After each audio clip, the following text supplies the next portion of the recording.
Every poem, story, and play has a spark. Let's find it together on Philo's Spark. Hi everyone, you're watching Philo's Spark, and today we are diving into something exciting. Have you ever seen someone struggle between love, pride, and loneliness? That's what makes The Stone Angel such a powerful novel by Margaret Laurence. Margaret Laurence, a Canadian writer, she was born in the year 1926 and passed away in the year 1987. She was born in Neepawa, Manitoba. Her parents were Robert Wimmies and her mother Verna Simpson Wimmies. Her mother died when she was just 4 years old. So, her mother's sister took care of her and later married her father, who died within 2 years of pneumonia. In 1944, she got scholarship to Winnipeg's United College, and there she published many items in students' newspaper.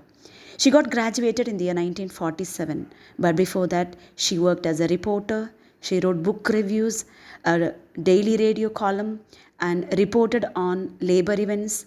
And by the time she completed her graduation, she had at least 18 poems, 3 short stories, and a critical essay published during her UGC. In 1949, she moved to England, and the next year, they moved to Africa and stayed there for 7 years.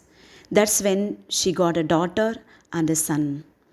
In 1957, she returned to Canada and lived there for 5 years in Vancouver, that is a British Columbia. In 1962, she got separated from her husband and moved to England. Then she got a writer position in the University of Toronto in the year 1969. And she bought a small cabin near Peterborough where she wrote most of the famous work, The Diviners, a novel winning Governor General's Award. But the first award was for The Gist of God, which was published in the year 1967. Her early works revolved around her African experience. The first published work was A Tree of Poverty.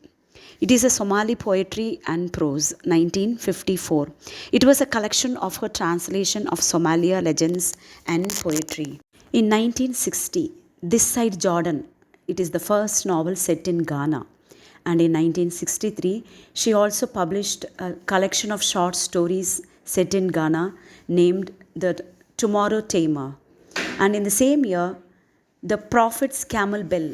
This is also a memoir of her year in Somali. In 1968, she also published Long Drums and Cannons, Nigerian dramatist and novelist of 1952 to 1968, which was also published in the same year, 1968. You know something? She used the pen name to publish all her works of poetry when she started at the beginning. The pen name is Steve Lancaster. The Stone Angel, the first work which is set in Canada, was published in the year 1964. It is the first book of Manawaka series, which include The Gist of God in the year 1966, The Fire Dwellers in the year 1969, A Bird in the House 1970, The Diviners in the year 1974. Manawaka, it is a fictional Canadian town used in many of her later works. She also published many children's works, and she also had an essay collection named Heart of a Stranger. Her memoir was published posthumously, Dance on the Earth, in the year 1989. She was a recipient of many numerous literary awards and honorary degrees. But what is so saddening about her death is that she died by suicide by taking a drug overdose, as she was suffering from lung cancer, which spread to other parts of her body, and she died in the year 1987. So, that's all about Margaret Laurence. Thank you for watching Philo's Spark. See you soon with the story outline of The Stone Angel. Keep reading more, keep learning, and keep the spark alive. If this has helped you in your journey of learning, please do like, share, and subscribe Philo's Spark for more such literature lessons. Thank you.